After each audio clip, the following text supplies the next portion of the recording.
very much indeed, Kevin, for that. I think that dovetailed wonderfully with some things that we were discussing last term already, and really developed them and gave them a fresh context and a lot of stimulating material for us to think about this evening as well. So thank you very much indeed for that. Thank you. If I could kick off the question and discussion time. I've got a couple of questions, really just wanting to push you a little bit further on the idea of pity and how it's working, and whether pitfalls that could be identified with it are in fact pitfalls in terms of the way that Rousseau is using it or not. The first is whether there's a sense in which pity is inevitably hierarchizing. So if I have pity on you, does that in a sense in and of itself militate against inequality, against equality? There's a sense, I don't know, perhaps in which I'm looking down on you. Thank goodness I'm not in your situation. I don't know what there is in relation to that. And the second point really is the way in which you said, Rousseau very much distances himself from the Caligula who will watch a play and weep and then go back and do whatever he was doing before. How can he resist, if you like, that cathartic sense of pity, other than saying that's bad and this over here is good pity? Has he got any tools to be able to say, yes, that's a bad use of pity because X, Y, Z? Or does he just have to say, no, that's not what I mean? Okay. Well, to start with your first question, so the sense that there might be a hierarchical relation involved in pity, because I think I said at one point that a recognition of pity rests both on identification with the other's suffering, but in order for me to identify with that suffering, I recognise my difference, which comes from a sense of the absence of suffering, which gives me a sense of my strength to offer help to those that find themselves in disenfranchised circumstances. And you can see that this idea of strong and weak, perhaps, suggests a hierarchy. Could I add a footnote? Sorry, it's my fault for not fleshing it out. I think part of what was worrying me there was the idea that it seems that we're always the ones doing the pitying, not the ones being pitied. And I was slightly unsure about how to take it. I mean, I don't think you would see that as a static relation, as the pity. There's those that pity and those that are pitied. I don't think you would see that. I think you would see it as a relation that is mobile and can change, and the positions can change because of our shared vulnerability. So I think that's how we would view that. I think what's important in this is that the sense that we get from that feeling of strength is coupled with also a weakness as well, a recognition of our insufficiency, the fact that we are not self-sufficient either. And so it's kind of, if you want, it's tying a feeling of our desire to preserve the self and then extending that to others, but with also a recognition of the potential of loss, the potential of fragility, the potential of suffering as the very basis of some kind of common concern for well-being. So I think it brings together, it doesn't have a kind of simple hierarchy of strong and weak. The two are sort of in an undecidable relation, if you want. They mutually inhabit one another, the sense of my absence of suffering, and also that is a recognition of my potential to suffer as well. So they're uncertain. To come to your second point about kind of cathartic use of pity, and Rousseau's critique of those sort of tyrannical Roman emperors that go to watch plays and then weep at these fictional evils and then in fact carry on committing atrocities. So it's a difficult question, because I don't think he necessarily theorises fully for us the change or the aspect change that's required for us to act on pity.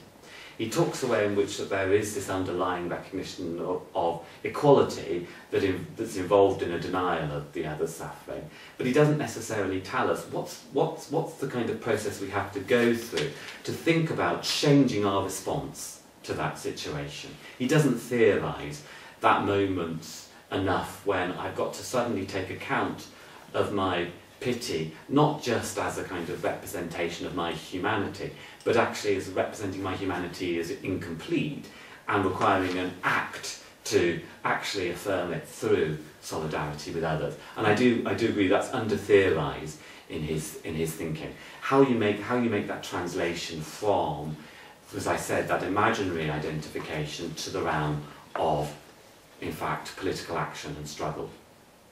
There's a gap there in the thinking as such. Thank you, that's incredibly helpful, thank you very much. So exactly, this is what I wanted to ask about. So there's basically in Rousseau there's no step. So he doesn't speak about what makes us come from pity to political to ethical action. So there's a certain gap there.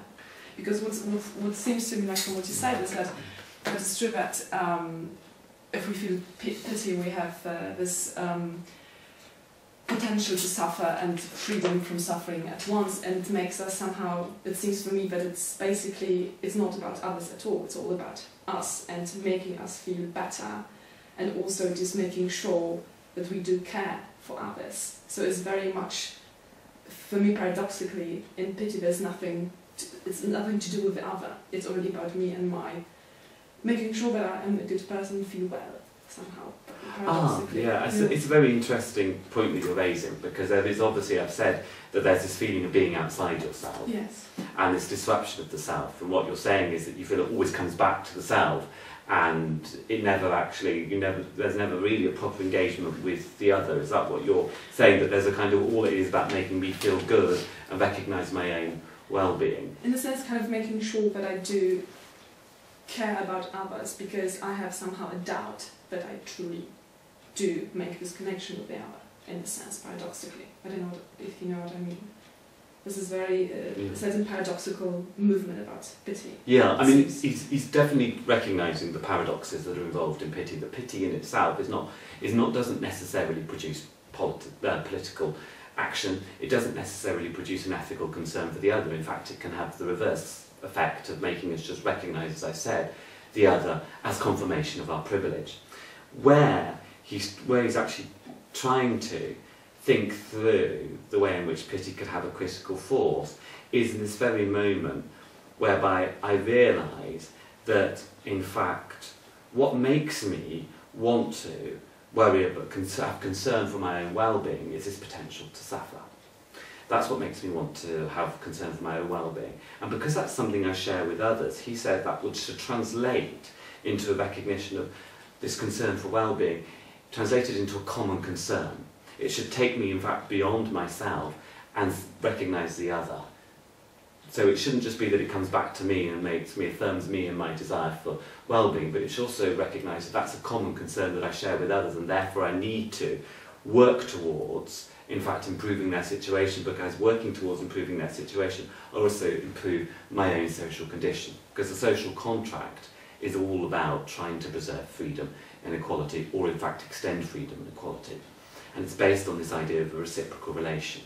And in order for me to keep alive, in fact, the vitality of my community, to ensure equal participation, to ensure its freedom, that also involves me recognising what gets excluded in my community and reaching out to those and drawing them in and helping them participate in the process of making political decision making.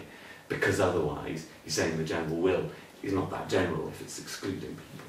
So I think he wants to try and inscribe, in fact, pity in a more universal logic. It's when it gets generalised and extended to others that it then becomes a moment at which it disrupts you and just your sense of individual well-being and extends that to others, the common concern. So that's what he's trying to think through. Yes, but it's all self-centered, isn't it? I mean, well, not because you couldn't get a sense of your shared vulnerability through yourself. You couldn't get a sense of your humanity through yourself. You can only get it through the other, and therefore you're not, in fact, self-contained or self-sufficient, even if you sometimes have that illusion. This breaks it. That's what he's trying to do, break that relation of being self-sufficient so that you recognise your openness to others. Yes, that's true, because I fully understand. I mean, the fact that I only do this because I know I'm also vulnerable. So just to kind of, again, just being my own somehow universe, making sure that I'm secured and I'm... But it's translating that into a desire to go to the aid of others to improve their situation, to recognise their plight as a common concern. Therefore, it's not just purely, it's about, as he said, it's got to involve anxiety for self, it's got to involve giving something of yourself, it's got to involve setting aside your own personal concerns and to link up to commitment to a wider cause, for pity to take on a political force. Yes, so that in the end it comes back to me. But I think, as you said, you're working with others, working with yourself. So it does, but it has to. I think it keeps the self-other relation alive, and that's important in politics.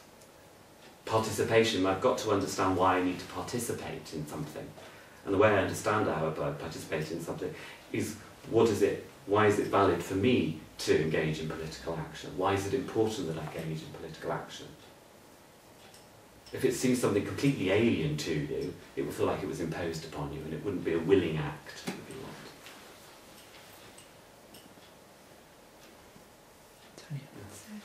I had a couple of questions. One was on to what extent you think that this